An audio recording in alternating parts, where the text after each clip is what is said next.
আনিস আলমগীর, আমরা কিন্তু ছোটবেলা থেকে ভিটিভিকে এমনই দেখে আসছি যে যেটা হচ্ছে সেটা ছাড়া তারা অন্য কোনো নিউজ প্রচার করছে। এখন যে গাইডলাইনের কথা আসলে কামালউদ্দিন সবুজ বললেন, কি কি রেস্ট্রিকশনস বা গাইডলাইন থাকে যেটার জন্য আসলে অন্য কিছু দেখানো যায় না, বা খুব ইম্পর্টেন্ট যখন কোনো কিছু চলছে তখন ভিটিভিতে আমরা দেখতে পাচ্ছি অন্য চিত্র? আমি তো সরকারি প্রতিষ্ঠানে চাকরি করি না, আমি জানি না যে তারা কোন সীমাবদ্ধতার জন্য এটা করতে পারে না, কিন্তু বেশিরভাগ ক্ষেত্রে যেটা দেখা যায় বিরোধী দলের কোনো নিউজ তারা ওইভাবে দেয় না, তারপরে কোনো গোলযোগের সংবাদ দেয় না। এটার সরকারি সীমাবদ্ধতা থাকতেই পারে, কিন্তু তার থেকে বড় কথা যে ইউনূস সরকার একটা কমিশন করেছিল যে এই মিডিয়াগুলোকে, সরকারি মিডিয়াগুলোকে নিয়ে একটা গাইডলাইন ছিল যে তাদেরকে একটা আমব্রেলায় আনার একটা চিন্তা ছিল। বিএসএস, বিটিভি, পিআইবি, পিআইডি সবগুলোকে একসঙ্গে করে সেটা মানে একটা ভাবতে পারে, কারণ সরকারের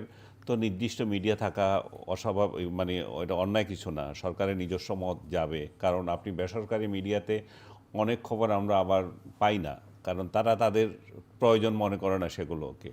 সো ওই সময়ের জন্য সরকারের ওই তথ্যটা জনগণের কাছে পাওয়ার জন্য সরকারি মিডিয়া কিন্তু খুব জরুরি হয়ে যায়। আমি দেখেছি, আমি তো জেলে থাকা অবস্থায় বিটিভি দেখতাম, আর তো কোনো কিছু দেখার সুযোগ ছিল না।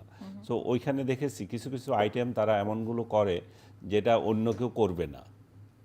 সো সরকার তার স্বার্থে হয়তো এগুলো দেয়, তবে আমি মনে করি যে মন্ত্রীদের দৈনন্দিন কার্যক্রম যেভাবে যায় এটা এটা কমিয়ে এটা এটা নিউজ মেরিট অনুযায়ী যাওয়া উচিত, তাতে করে আর বেটার হবে। আর সবচেয়ে যেটা আগে আমি বলেছি, ইউনূস সরকার যেটা করে গেছে এটা একই আমরেলায় আনা যায় কি না, তাহলে এটা ভাবতে হবে। তাহলে এটা ম্যান পাওয়ারও কমবে, জনবল যেমন কমবে তেমনি খরচও কমবে, এবং একটা গাইডলাইনে চলবে।